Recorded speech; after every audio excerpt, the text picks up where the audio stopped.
आता काही थोड्या दिवसानंतर आम्ही टीवायला जाणार आहे आणि जे टीवायचे विद्यार्थी आहेत ते बाहेरच्या जगात प्रवेश करणार आहेत। मग त्यांच्यासाठी खरंच सर आम्हाला म्हणजे मार्गदर्शन करताना पण किती वेळा बोलले होते की सीव्ही, बायोडाटा, रिझ्युमे यात खरंच डिफरन्स असतो। आणि किती वेळा सर म्हटल्यानंतर असं किती वेळा मनात विचारलं की खरंच आपण घरात जावं आणि मोबाईलवर हे सर्च करावं। आणि असं मी विचार केला आणि घरात गेल्यावर ते लक्षात राहायचं नाही। आणि खरंच त्यात खरंच काय डिफरन्स असतो, आपला सीव्ही कसा असावा, आपला रिझ्युमे कसा असावा हे ह्या सेशन मधून आज आम्हाला कळालं। आणि सरांनी खूप छान मार्गदर्शन केलं, त्यामुळे खरंच बाहेरच्या जगात म्हणजे बाहेर महाविद्यालयाला आज या सेशनला जे जे विद्यार्थी प्रेझेंट असतील त्यांना खरंच इंटरव्ह्यू कसा अटेंड करायला हवा किंवा इंटरव्ह्यूला गेल्यानंतर आपली बॉडी लँग्वेज काय असायला हवी किंवा स्पर्धेच्या युगात वावरताना आपलं टाइम मॅनेजमेंट कसं असलं पाहिजे, आपलं कम्युनिकेशन स्किल कसं असलं पाहिजे हे बेटर आम्हाला समजलं। आणि खरंच आजचं हे सेशन सर खूप मार्गदर्शन पूरक असं विद्यार्थ्यांसाठी ठरलं असं म्हणायला हरकत नाही।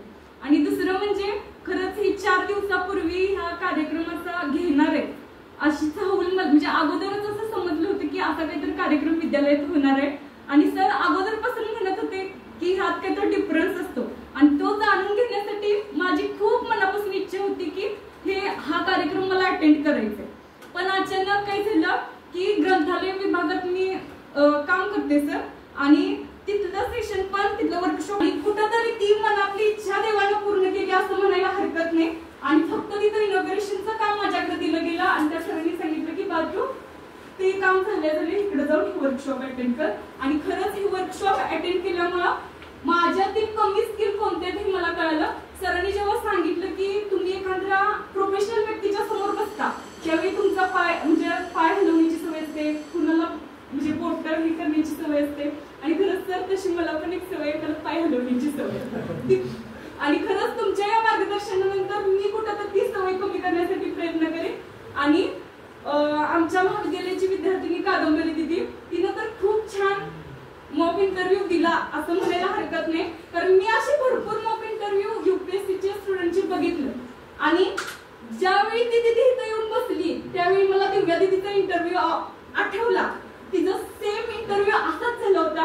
म्हणजे ती ज्यावेळी इथं येऊन बसली त्यावेळी मला IAS ऑफिसर दिव्या तलवार आठवली की जिनं असाच मॉक इंटरव्ह्यू फेस केला होता।